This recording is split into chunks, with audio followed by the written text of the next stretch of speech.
old school from Not Hollywood. necessarily. I'm not old school, but I am definitely. I've been there. Yeah. You know, I've kept up a lot with. You know, I know people who couldn't get over the hump from film to digital. They couldn't get there. Just couldn't arrive in the electronic digital video world. They just couldn't think with it. You know, it didn't make sense to them, right? And I was able to transition from. I think it's because I was young enough, to where when it actually happened, I was still a little more open-minded and a little more. You know, my dad did okay with it. You know, up until the point where I started messing around with computers. I had never done anything for a living that my father hadn't taught me the basics of. Okay. Yeah. And so I became kind of a jack of all trades. One day, I would be out there helping the paint crew paint the set. The next day, I'd be in there building something in the carpenter shop. The next day we'd be on set filming, and I'd be doing grip work or running sound or doing all kinds of other stuff, you know. And camera op, camera assistant, you know, first AC, first AD, especially. My first union membership is with the DGA, so you know, being first AD. So see, and I think that's an amazing history. So you watch things change over the years. Oh, yeah. Similar to how I watched graphic design change very much so over the years. Because when I got started in graphic design, I was featured on the news for being 16, 17 years old and doing graphic design on a desktop, right? When I went to graphic, we had a class in my senior year. It was a graphic design class, right? I forget it, communication arts or something like that, right? It was something like something like that. And they had us literally in the dark room with blue lines. Oh yeah. Yeah, cutting down and getting ready to make plates for color separations. Been there, done that. My major in college was something called communication sciences. Yeah. And what that means today is that every single piece of equipment, including blue lines and cameras and you know, plate engraving and everything else that I learned in college is now all obsolete, including all the Plemicon video cameras and everything else. Yeah. And not only is every single piece of equipment obsolete, but the equipment that replaced that equipment is now also obsolete too. So I'm the second generation obsolescence. Yeah. But I've kept up, and it's become digital. Yeah. And gosh, it's so much faster. Right. You know, the process has sped up tremendously. A lot of what you see today is the melding of the creative and the technical together. Right. Back in the day, you had people whose jobs were strictly technical. Right. There was nothing creative about it. You just followed the formula. It was creative when the editor sat down at the Moviola and started editing that. But when he handed that finished product off to the negative cutter, there was no variation. You followed that finished cut to the letter.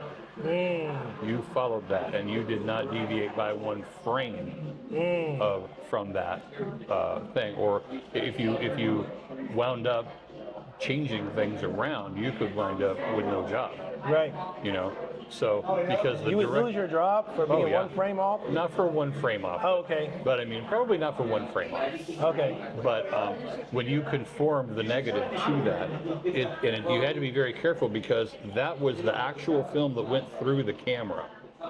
Okay, and so that was extremely valuable. If you lost a roll of original, they'd have to go back and reshoot it.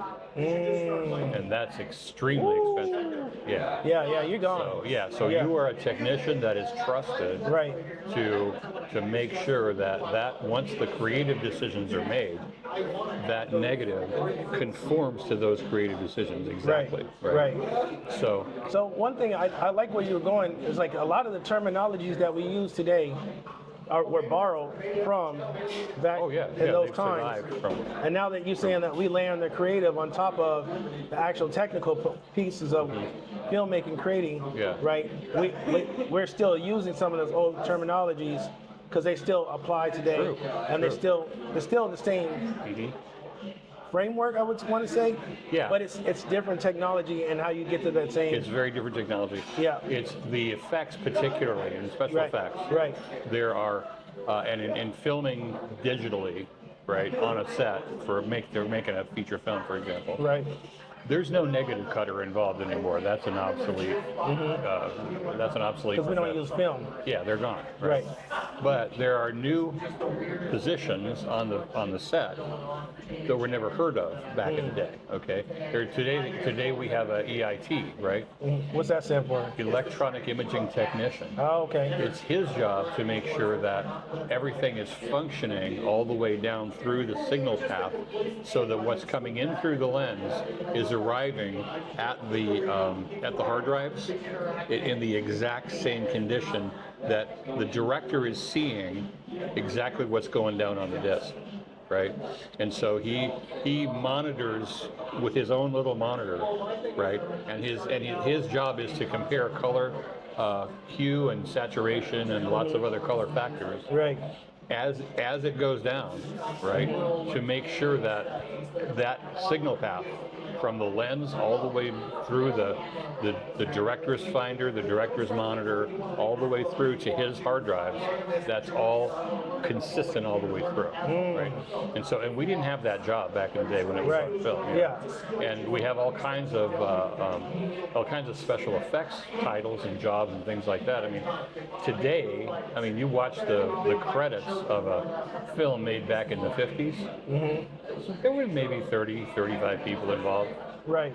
Now there's hundreds, right? Because there are so many people involved in creating the sets and making sure that the green screen fabric goes in exactly the right way, gets lit the exact right way.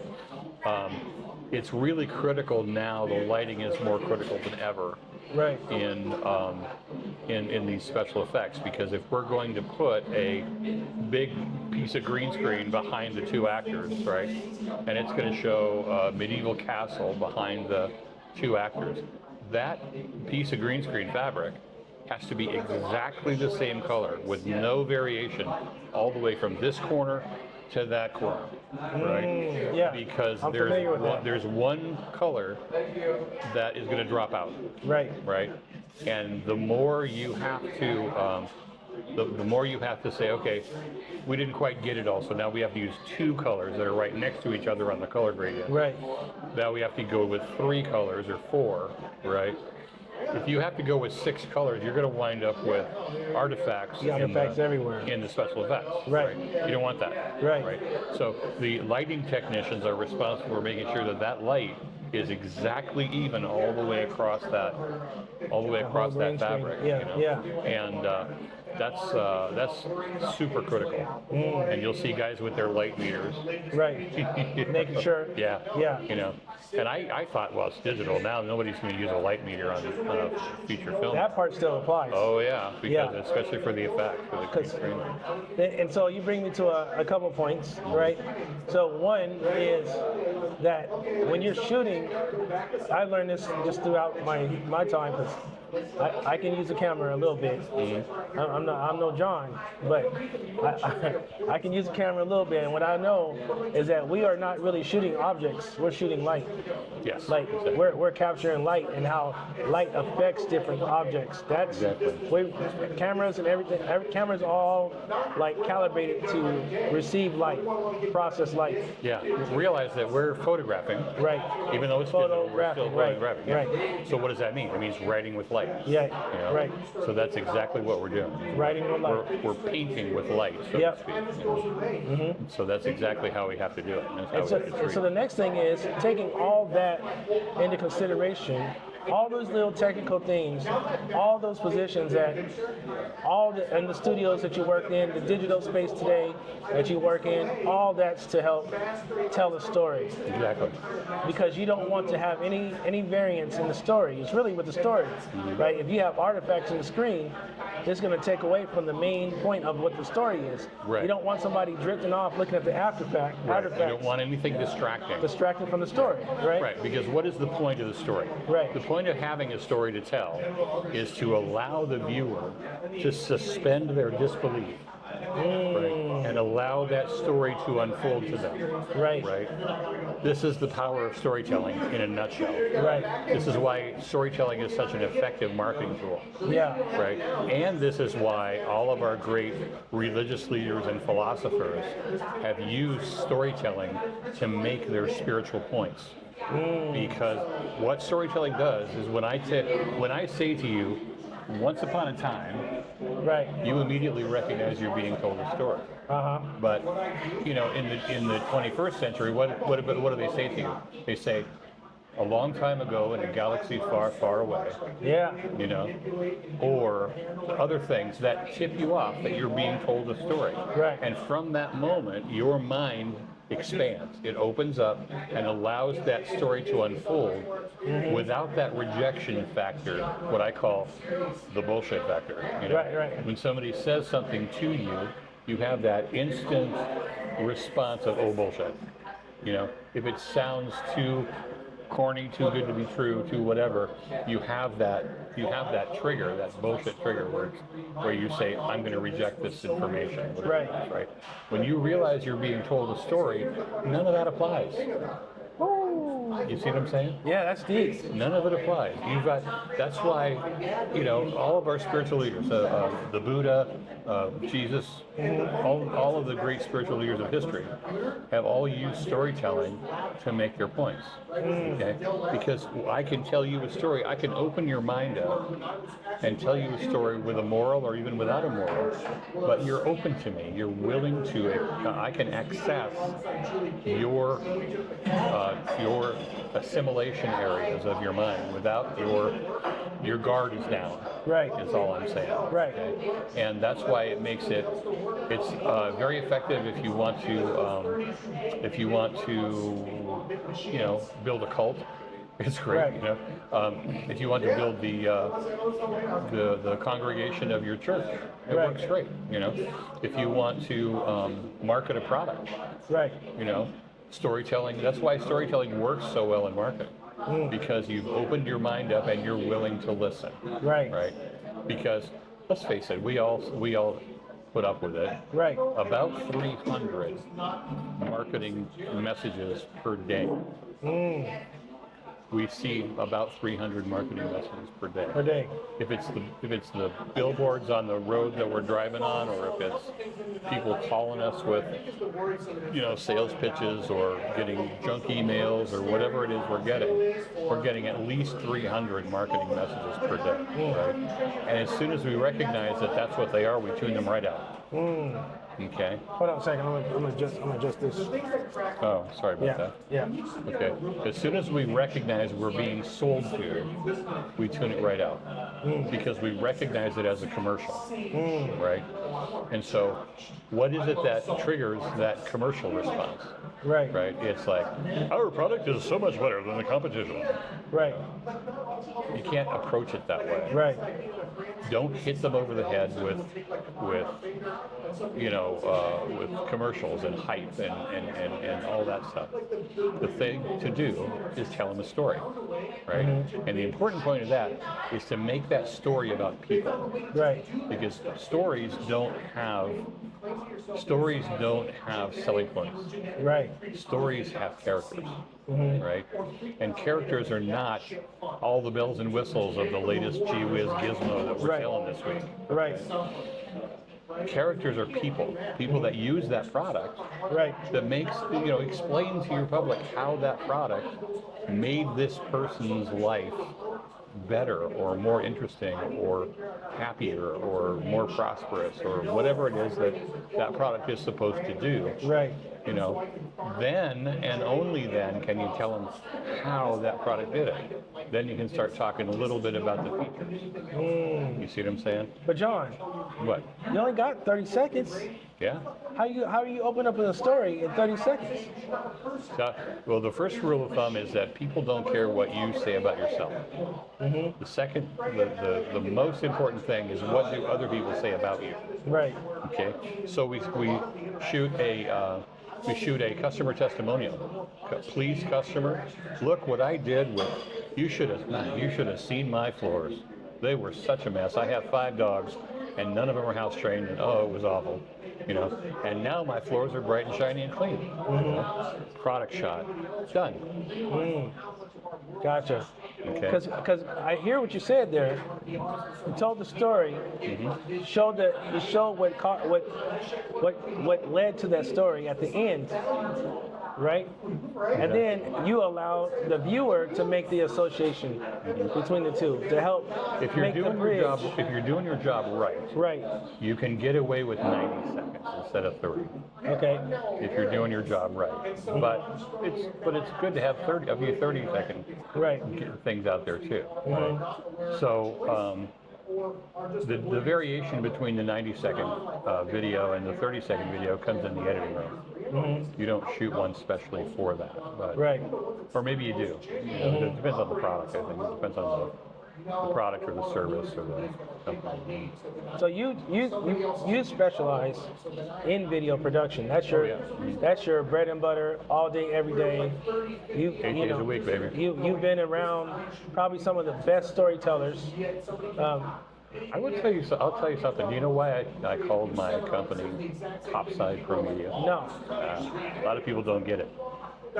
When I first started in my career, the first job I got after working with my dad Right. was with a travel log company, travel documentary film company. Okay. And they were called Burton Holmes Travelogues. And Burton Holmes was a fellow who had started his film company in 1893. Oh And wow. he traveled the entire world shooting silent film of all of his travels. And he would spend his entire summer traveling the world, and then in the fall he'd edit it all together, and in the wintertime he'd do a circuit of all of the concert halls and assembly halls all up and down the East Coast, where all the fancy people were. Okay. Yeah. And he was a celebrity of celebrity. Wow. He was so well known at that time. He was one of the biggest names in show business. And he could charge. I mean, people would put on their evening gowns and tuxedos To go see his and films. go see his films because he didn't. There was no piano player or anything. It was a silent film era. Right. He would stand on the stage and lecture about his film, about his travels in person. Wow. And he would do that 6 nights, 7 nights in a row. Right. He played Carnegie Hall, he played Orchestra Hall in Philadelphia, he played Radio City Music Hall, he played a lot of different places that today, I mean, as far as I know, to this day, the movie screen at Carnegie Hall still technically belongs to Burton Holmes Travelogues Wow. because he booked Carnegie Hall for 6 nights and they didn't have a movie screen. Wow. Because that's how early it was. Wow. And so he actually went out and paid for one out of his own pocket to hang in the Carnegie Hall? Carnegie Hall. Wow. Yeah. As far as I know, to this day, the movie screen in Carnegie Hall still belongs to Wow. Burton Holmes Travelogues. I mean, they may have probably been replaced by now, but they closed their doors in the early 1980s, about mid 1980s. Oh, they almost lasted a whole year, a whole 100 years. Oh yeah. Wow. But they've been closed now because it went away. Because travelogues were not that exciting anymore. Okay. And it got to the point where, and I mean, he would charge $6 for admission per person. Right. In an era when the latest Hollywood silent blockbuster was you buy a ticket for a quarter. Wow. Yeah. Oh, so this is he positioned as a luxury, Yeah, exactly. a luxury brand. Very high ticket. High ticket. Okay. Yeah. So Burton Holmes, he coined the term travelogue. Okay. He invented that word because he was giving monologues about his travels. Right. So he was Travelogue. travelogue. Put them together. Yeah. Got And it. he would stand on the stage in his He was about 6'2", and he would stand on the stage in his white tie and tails and deliver this oration that was, and he never scripted it. He always spoke extemporaneously. But he could remember details about places he had been that were, it was almost phenomenal how much he could remember about his travels. And he did a tremendous amount for the travel industry and for the film industry. Right. And to this day, Burton Holmes still has a star on the Hollywood Walk of Fame. Oh, wow. Yeah. Now, here's the thing. When I worked there, his home, his mansion, was still owned by the company. Okay. Okay, and I was privileged to visit that place quite a few times. Go in there and look around and things like that. Now he had long since passed away, and his wife passed away a few years before I started there. But some of the stuff that he brought back from Asia and India and from Japan, and I mean, he had two homes, and he called his mansion was at the very top of the Hollywood Hills. Okay. And you could look down and see all of Hollywood, and when you look the other side, you could see the San Fernando Valley on the other side. So just a beautiful, beautiful location. And in those days, grand houses had names. They didn't just have. Right. They gave them a personality. Yeah, and they would, what was the address of Downton Abbey? We have no idea. Right. But the building was called Topsider because it was so big and so it had such commanding views and things like that. Okay. Yeah, and his property used to be a equestrian riding club back in the day before he bought the property and built the house. Right. That's how big the property was. Right. And he had 5 or 6 cottages down below that he used to rent out. And he still kept horse stables on the bottom. Okay. Bottom area. But anyway, that was back in the day. But I was very privileged to visit that place very shortly before it was torn down. Okay. It was torn down and developed into condos. At the very top of the Hollywood Hills? Yeah. Wow. Yeah, it was on North Grace Avenue. North Grace Avenue. And if you knew where to look in the 80s, in the early 80s, you could stand on Holmes' Star on Hollywood Boulevard and look up the hill, and you could see one wall of the house if you knew exactly where to look. Ah. Yeah. So. Wow. Yeah. That's those people right. took me under their wing, and they taught me documentary filmmaking in the kind of manner that almost isn't done today. Right. But they always story first, technical afterward. If you're trying to razzle dazzle people with your technical prowess, there's the door. Right.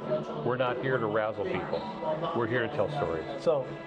Story, technical supports the story. Exactly. Story doesn't. Story is king. Story doesn't go the other way. Right. Right. Story is king. Yes. And if it doesn't drive the story, don't bother. Right. So, but if you can figure out a way to make it drive the story in a very high style fashion, right, by all means, go for it.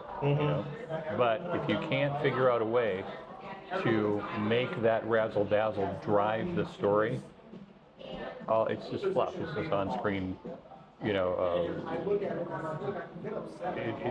It's not worth the additional cost and trouble to do all of the fancy manipulation and everything else. Right. If it doesn't drive the story. So that's been my guiding star. Does it drive the story? If it does, I'll do all the work necessary to make it look good and make it look clean, make it look, if it doesn't drive the story, don't bother. Don't bother. Right. Yeah. Wow, that's interesting. So, I'm in marketing. I'm primarily in digital marketing. I also have a camera, right? I have a few cameras, 4 or 5 cameras, and I use them for video, most part for the video production, right? As a necessity, because I know I'm a consultant, and I know I'm a business owner, and I know that video is king, right?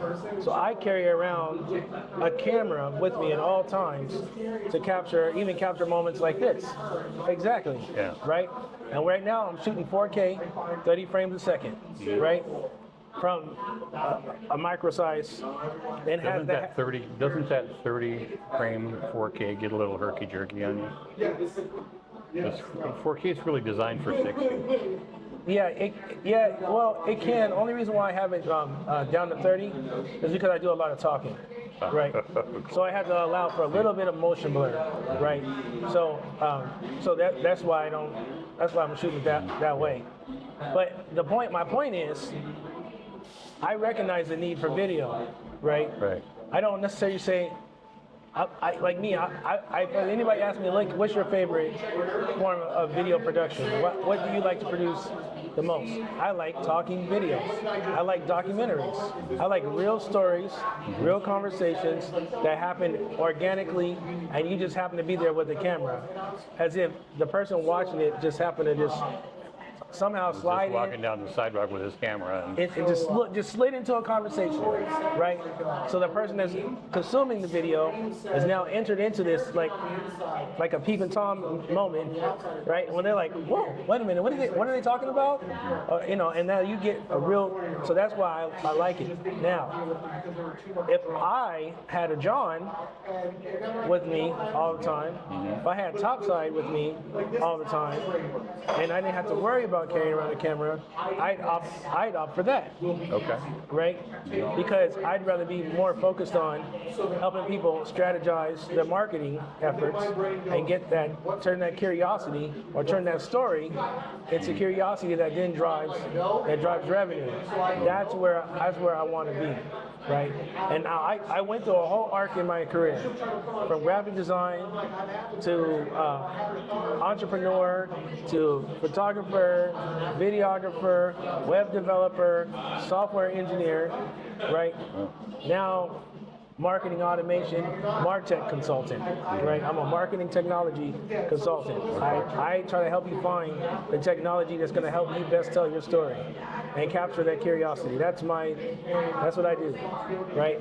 I like to say that I'm software agnostic, but I do have my own software called the Traffic Link app, right?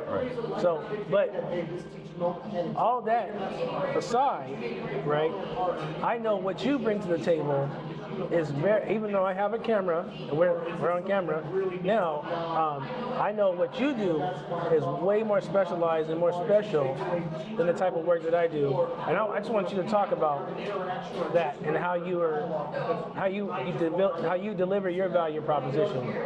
And how can you do you tie what you do to revenue generated or to appointments generated or whatever the business objective is? And have you considered that? Yeah, I don't tie my fees to revenue generated. The reason for that is because there's two steps in between. Right. What I do and the sale. And it's too easy to screw up those two steps. It's too easy to screw up those two steps that I don't have control of. Right. Okay. So I ask for a flat fee for my services. I usually, instead of doing one 10-minute video, I'll do 5 90-second ones, for the same, more or less the same price. But I do a lot of customer testimonial stuff. I do a lot of before and after, especially for people that are in the building trades. I do a lot of before and after for people like that. Services businesses too. And, people that do. I mean, last week I shot a guy who does carpet cleaning. Okay. Right. And the funny part was that where we filmed was his personal office, and his carpet was a bloody mess. Yeah. So And I chose it because it was. And it would show the most graphic contrast between before and after. Gotcha. And so I filmed the whole thing. I have about 40 minutes of locked off rolling shot of him and his assistant doing the steam clean thing and the pre-spray and all that good stuff. Right. Not because that part is interesting, but because I can put that part in the computer and speed it up so it looks like a time lapse, right? And you can graphically show the difference. The other thing that I realized I had to do was I had to put a whole bunch of light on that carpet. Okay. Right. Because that's what's going to show the difference. The difference, right? Yeah.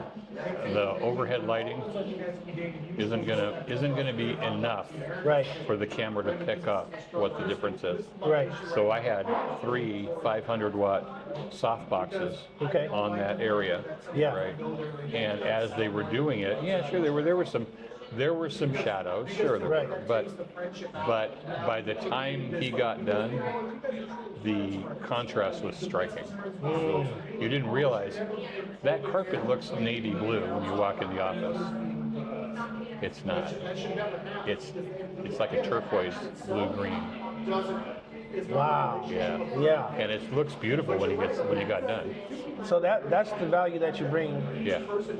to your projects. Well, there's a couple things. Knowing what I can do, Right. speed up the film, Right. how to get it to look good, how much light we need to really be able to capture the essence of what's going on. Right. You know, and how to sculpt the video in my own mind to know what shots I need to get.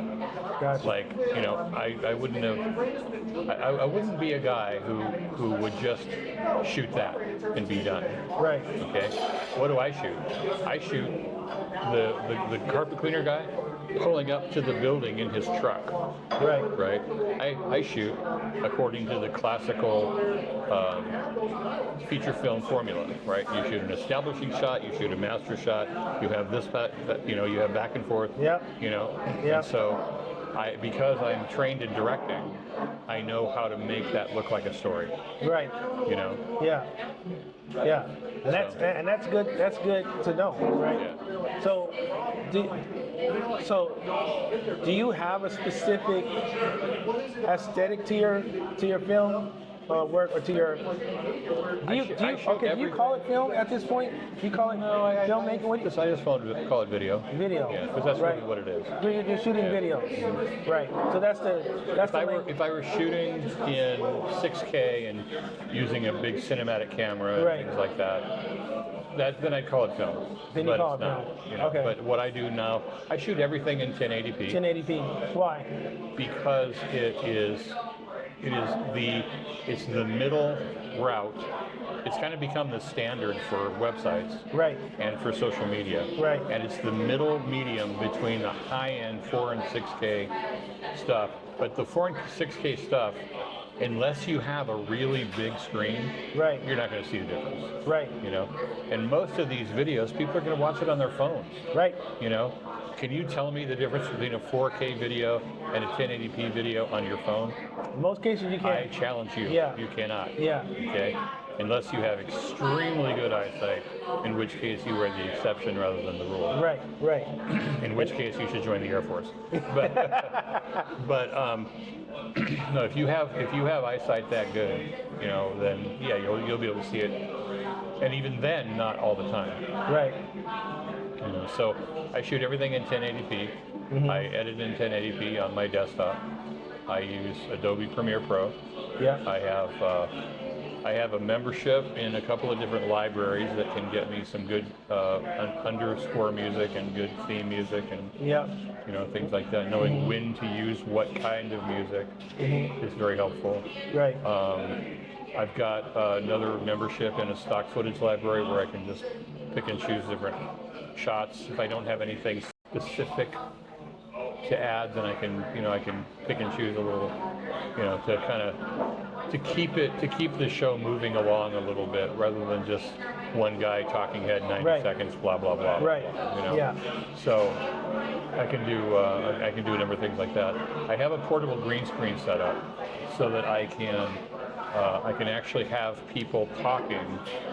And I can move them in the computer. I can move them to the side. Right. I can put up a rectangle of colored,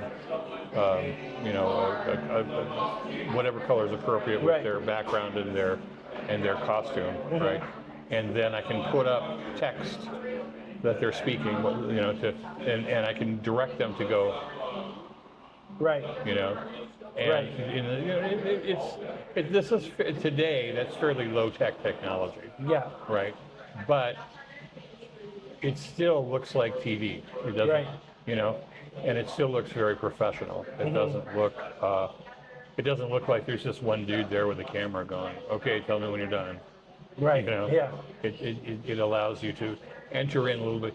Plus the fact that we do assimilate information visually as well as auditorily. Right. And so when a person says there are 14 different kinds of rabbits in Australia, right?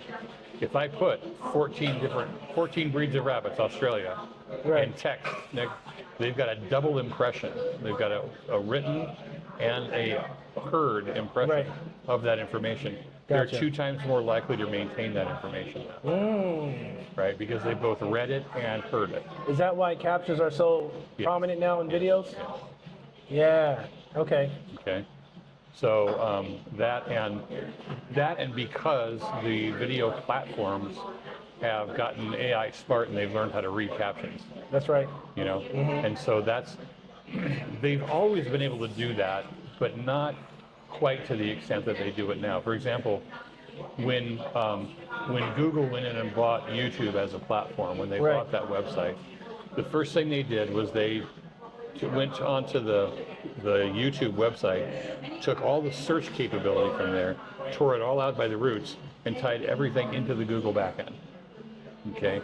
The reason for that is because they had a very well developed speech-to-text engine that can hear, in quotes, hear the dialogue from your video, okay, and transcribe that dialogue into text, which now Google can index. Right. Google cannot actually index audio files. They have to have it translated into text, and then they can index your video. That's good. Yeah.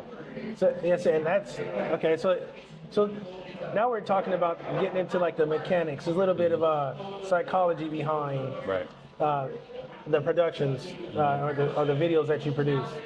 How do you engage somebody? How does somebody engage you to get in for you to come film like the gentleman that did the carpets? How did he engage you, and what was your process to bringing him on as a client? Write me a check. Yeah. I mean, it really is about that simple. Yeah. But his was the exception because it is a very simple. It's service-based business. Right. And very easy to understand and easy to photograph situation. Right. Now, when I've done things like software startups and so forth, it's a more complicated scenario than that. I have to sit down with them and, I agree to do a certain number of videos for a certain amount of money. The way I work with people is 50-50, half up front, half when we're done.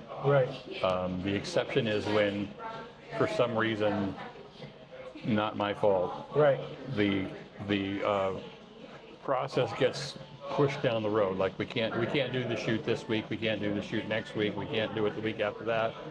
I have to have some kind of an exception because otherwise my cash flow suffered like crazy. So I have to have a hard stop date where, whether we're done or not, I get paid anyway. How do you determine which route you got to take? It just depends. I mean, I put the hard stop date way out there. Okay. Like if I were to close you today, I would tell you that our hard stop date would be the 1st of May. Gotcha. I put it way out there to give them every chance Right. to. I've only used that clause once, and it was because they were a company that were hanging on by their fingernails. I didn't realize this when I signed them up, but they were not doing well. They didn't have enough happy customers for me to be able to shoot customer testimonials with them, because they had like a dozen customers and 10 of them were pissed off at them because they were having a lot of bugs in their software. Things were not going well for them. They finally got their software fixed and they were going around, getting their customers happy again. Right.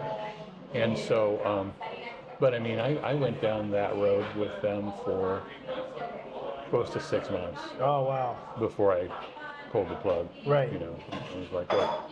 And I said to them, I'll be more than happy to finish your project when you're ready. Right. But what's happening here is my cash flow is killing me. And you're pushing these down the road. Unfortunately, at this juncture, they weren't the only people doing that. I had other customers doing that same thing too. So sometimes my cash flow gets a little funky, but that's really how I work that out. So do you have a way to do you have like an intake process that when you talked about if they're a bigger company, then you have more of an intake process than you do. Well, how do you scope out, like you got to spec out the project, right? Yeah. You have to set expectations and guideline, and like. Well, I have a meeting with them. I'll sit down with a meeting, a preliminary meeting. Yeah. And once I feel like I know exactly what they want, right, and what their expectations are, then I can write them a proposal letter. And I have kind of a boilerplate proposal letter that my attorney worked up, and I just have to change a few things here and there and send it off. But a couple of basic agreements. I fill in the amounts and the dates and the numbers of videos to be done, types of videos to be done, things like that. And then I send it off to them, right? And then if they like it and they want to accept it, then they sign it and they write me a check for the deposit, 50% up front, right? And then I'll sit down again with them and we'll go into the nitty gritty of what exactly. Let's write some scripts here. Right. You know what I mean? Okay, so you do scripts. I do write the scripts if they need it. If they don't need it, fine. You're right. Well, in the case of the small business, the service of the carpet cleaner, was that a script? That I'll probably just do something extemporaneous with that. Okay. I don't need he's a low budget guy. Right. And he paid me I think $800 for that job. Right. Okay. But and I was done in an hour and a half. Right. We were able to get that filmed in about 45 minutes, and from arrival to departure was 90 minutes for me. Okay. So, and then I'll have an hour and a half of post-production time. But yeah, I'll write scripts if they need it. Sometimes I'll bid that in to the process because part of what I hear when I'm talking to them is, I know I need to do video for my business, but what would I say? Right. What would I say about that? Right. That's when I know I need to write scripts for them. Gotcha. When they say, what would I say? Yeah. So then I'll sit down with them and I'll get them to talk about, well, what do you think should be in your video? Right. Tell me about your business. What's your primary product? Right. What does it do? Right. Who uses it? Right. Why will people care about your product? Tell me why people care about your product, and then I can write you a script. Then I can tell a story. If you can tell me why people care about it, then I can tell a story. If people don't care about it, we have to find a reason for them to. Yeah. Yeah. So that's okay. So then, what is your turn time on videos? And do you have to communicate? Do you have to communicate with people during that process? Yeah. So do you have like a system in place to help people stay informed, like what's going on? Yeah, I mean it depends. if I have, for example, if I have customer testimonials that I've got to film, right? It may be a couple of weeks between different customers when those customer people are available, and so then I'll once I've got the first one filmed, I'll call in and say, hey, got it in the can. Going to be working on the edits. Well, apparently this next customer is not due until week after next, so or is not going to be available until week after next. So in the interim, I'm going to be working on some editing and so forth. So, and just leave them a voicemail or whatever. Send them an email. Send an email. Just voicemail. so there's an update. Yeah. Yeah. And is that a manual pick up the phone type of call? It can be, or it can be just an email or email. If they answer the phone, then we'll have a phone conversation. Right. If they don't answer the phone, I'll just leave them a voicemail. Gotcha. And I always leave it open. If you have any questions or comments or anything like this, please give me a shout back and we'll work something out. The other thing that I do with a lot of customers, with all customers really, is I have a revision policy that allows people to sit down with me and go, well, I like everything about it except this, or, oh, no, we can't say that on video, We do it, but we don't want to really talk about it, because we're not really properly licensed for it. So we'll do it on a small job, but we don't want to promote it. Or there's a lot of other reasons that it could be that I've said something or the customer has said something on video, right? And I don't know that it's not something they want to do, Right. So I put it into the rough cut, and they're like, oh no, we can't say that, And then, so what is that policy? It's a revision policy where I show them the rough cut. Okay. And then they have 5 days to come back to me with a list of changes they want made. There we go. And then I'll make all the changes and then I'll resubmit to them, right? Okay. And then if I do say that I will extend that one more iteration at my discretion. Right. And I almost always do. But, I mean, it's usually something very small. Right. Or and sometimes it's not something small. Right. Sometimes it's no, you're completely off base. Start over. And I mean that has happened, not very frequently, but it has. And or I get feedback like I love the video, I hate the music. Can we put more different kind of music on there? Yeah. After you cut it down and made all your cuts to the music, right? Yeah. That happens, yeah. And like people don't understand, but they have the right to redo that. Yeah. And it's not that hard to reconstruct it along with the rhythm of it. Yeah. How do you re-engage with previous clients? Like, how do you get a lot of repeat clients? I do get some. I don't get a lot. I mean, I get a lot, but not every one of them. You know. Because I do so many startups, sometimes by the time they're ready for a second set of videos, they're gone. Or they're, or they've forgotten who they got it from and they've hired somebody else. Or, it's kind of funny. I'll re-engage with them. I send out holiday cards. Send out about 300 holiday cards.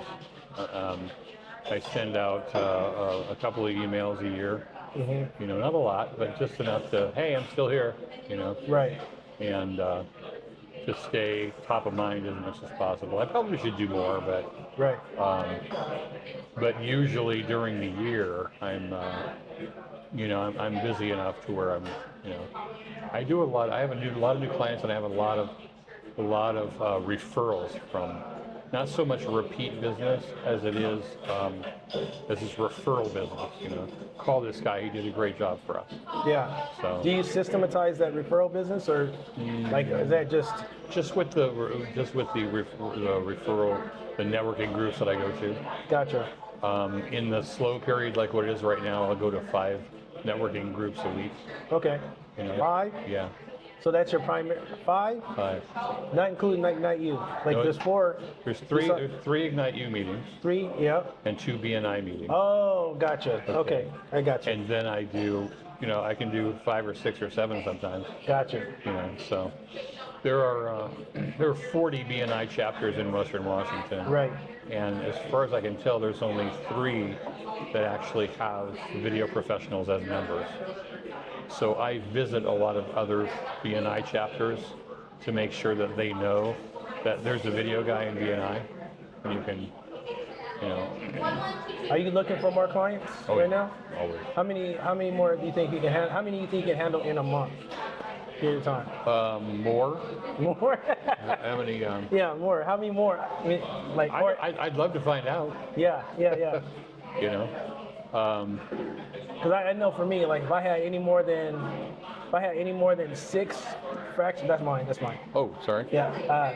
If I had any more than 6 fractional, where I'm coming in as a fractional chief marketing technology officer, if I had any more than that, I'd be to the gills. So I have room for about 2-3 more, right now, to really be.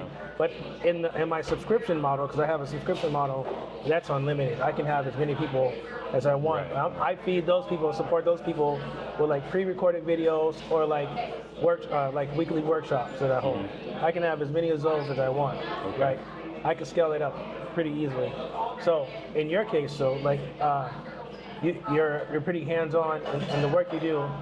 You produce the work. You're doing the work yourself. Right. So it's got to be a cap somewhere. Well, once I get to the point where I am too busy, I have people I can hand work off to. Like Gotcha. I have a couple of video editors that I can hire where I shoot it, script it and shoot it, and then I hand it off. Gotcha. Right, and that frees up a lot more time. So it just depends on how busy I am, and I would say probably the max clientele that I could have in motion at any given time would be about probably 10. 10. Yeah, something like that. Although I'd love to find out. Yeah. Push the limit and find out for why yourself. not? Hey. Yeah. So, is there any other things that you would like for people to know about your work? How do people view your portfolio? Like, how would they? I have a lot of samples on my website. Okay. I'm in the process right now of upgrading my website. Okay. So if you see videos on there that look older or a little out of style, yeah, they're coming off soon, and there's more coming up. So I've got 3/4 of them replaced now, but I've got to. Okay. So. What's your website? Topsidepromedia.com. Topsidepromedia.com. Okay. Are you on social media? Do you do that at all? Yeah, I am on Facebook, Okay. Instagram, and LinkedIn. And LinkedIn. Okay, and it's Topside Pro Media? Yeah, I don't do like TikTok or anything like that, because that's not really my public. Okay. That's my demographic is older and more serious than that usually. I gotcha. And so I don't really do TikToks a lot for customers, but I do. LinkedIn is all business, Right. and that's how I do. That's where I get most of my work. Right. I'm almost exclusively B2B, but I also do individual work for events and families and things like that, for significant events in their lives, and so I'll do a memorial service. Okay. I don't usually do weddings, but if I can make enough on it and it's going to be a big time deal, I'll do a wedding. Gotcha. Yeah. The only thing I really don't do is pornos. Yeah. Yeah. But pretty much everything else. You're pretty much into it. Yeah. Yeah. Okay. So, well, cool. There you have it. Yeah, there you go. So that's John, Topside Pro Media. John Robertson, Topside Pro Media. That's right. So, John, it's been The guy who did radio in college and never really got over it. So yeah, we're gonna wrap on video for now on that. But it's been a pleasure. The amount of history and starting, we didn't talk about this on camera, but starting at 11 years old, and all the way now to making 2-3 different transitions in the media game, Right. and to now you bring a lot more than just your skill set to the table. I would think so. Yeah. And then anybody that can work with you ought to be feel privileged and honored. Yeah. I would hope they do. Yeah. All right. All right, man. We appreciate the convo. Take care. All right.